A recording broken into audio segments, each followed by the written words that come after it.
Hello' everyone, কি খবৰ আপোনালোকৰ? আজি বহুদিন বিৰতিৰ পিছত এটা নতুন ভিডিঅ' লৈ আপোনালোকৰ মাজলৈ আহিছোঁ। আজি আমি যাবলৈ ওলাইছোঁ এটা শিৱ মন্দিৰলৈ। মালেশ্বৰমত আছে এই শিৱ মন্দিৰটো, অতি পুৰণি শিৱ মন্দিৰ। আৰু বাকীখিনি বলক ভিডিঅ'টোত কৈ যাম, আপোনালোকো আহক মোৰ লগত।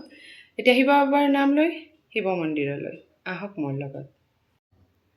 বতৰ খুব ভাল আছিল আৰু আমি বাইক লৈ যাত্ৰা আৰম্ভ কৰিছিলোঁ, কাৰণ তাত কাৰ পাৰ্কিঙৰ কিছু অসুবিধা আছে। ৰাতিপুৱা 8 বজাত আমি ওলাইছিলোঁ ঘৰৰ পৰা, যিহেতু 30 কিলোমিটাৰমানহে দূৰ হ'ব। ভাৰতৰ কৰ্ণাটক ৰাজ্যৰ বেংগলোৰ চহৰৰ মালেশ্বৰম অঞ্চলত অৱস্থিত শ্ৰী দক্ষিণামুখ নন্দী তীৰ্থ কল্যাণী ক্ষেত্ৰ হৈছে ভগৱান শিৱৰ এক ঐতিহাসিক মন্দিৰ। আৰু এয়া আমি আহি পালোঁ শ্ৰী দক্ষিণামুখ নন্দী তীৰ্থ।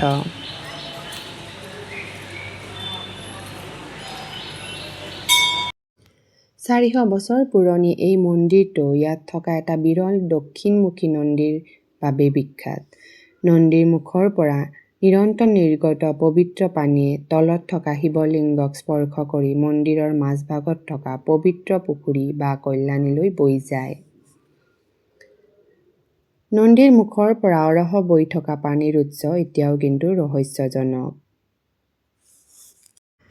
ৰাতিপুৱা আৰতিৰ সময় হৈছিল আৰু আমাৰো এই আৰতি চোৱাৰ সৌভাগ্য হৈছিল। শংখত ধ্বনিৰে মুখৰিত হৈছিল মন্দিৰৰ চৌপাশ। কল্যাণী বা পবিত্ৰ পুখুৰী। মন্দিৰৰ কেন্দ্ৰভাগত এখন পবিত্ৰ পুখুৰী আছে, য'ত মাছ আৰু কাছ দেখা পোৱা যায়। দক্ষিণমুখা নন্দী তীৰ্থ কেৱল এটা মন্দিৰ নহয়, ই বেংগলুৰুৰ ইতিহাস, সংস্কৃতি, স্থাপত্য আৰু আধ্যাত্মিক ঐতিহ্যৰ এক জীৱন্ত প্ৰতীক। বহু ভক্তই ইয়াক এক অলৌকিক ঘটনা বুলি মানে। আজিলৈকে এই পানীৰ উৎসক লৈ আলোচনা আৰু গৱেষণা চলি আছে। আৰু এটা বিশেষত্ব হৈছে প্ৰায়বোৰ হিন্দু মন্দিৰত নন্দীৰ মূৰ্তি পূবলৈ দিশ কৰি থাকে, কিন্তু এই মন্দিৰত নন্দীয়ে দক্ষিণ দিশলৈ মুখ কৰি আছে। আৰু সেয়ে ইয়াক দক্ষিণামুখ নন্দী তীৰ্থ বুলি কোৱা হয়। যিহেতু দক্ষিণ দিশক ইয়াতে কানাড়া ভাষাত দক্ষিণা বুলি কোৱা হয়, সেয়েহে দক্ষিণামুখ নন্দী তীৰ্থ।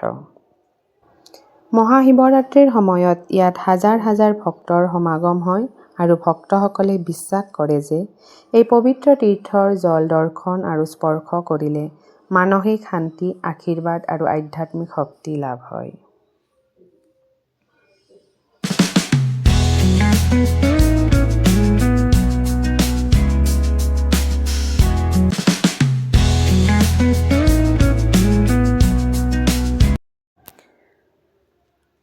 আৰু এনেকৈ শিৱ বাবাৰ আশীষ লৈ আমি বাহিৰলৈ ওলাই আহিছিলোঁ আৰু সন্মুখত আছিলে এটা গংগা মাৰ মন্দিৰ, আৰু এই মন্দিৰটো দৰ্শন কৰিলোঁ।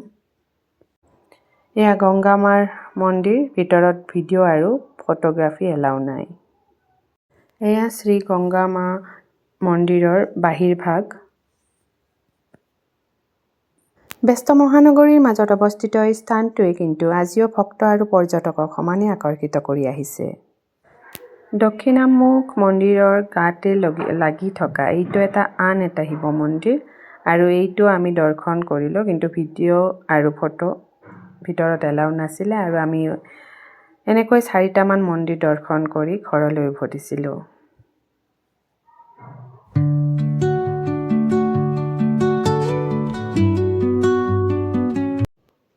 এনেধৰণৰ ইতিহাস, সংস্কৃতি আৰু আধ্যাত্মিক স্থানৰ বিষয়ে অধিক তথ্য পাবলৈ আমাৰ সৈতে সংযুক্ত হৈ থাকক। আজিলৈ এৰিছোঁ, ধন্যবাদ।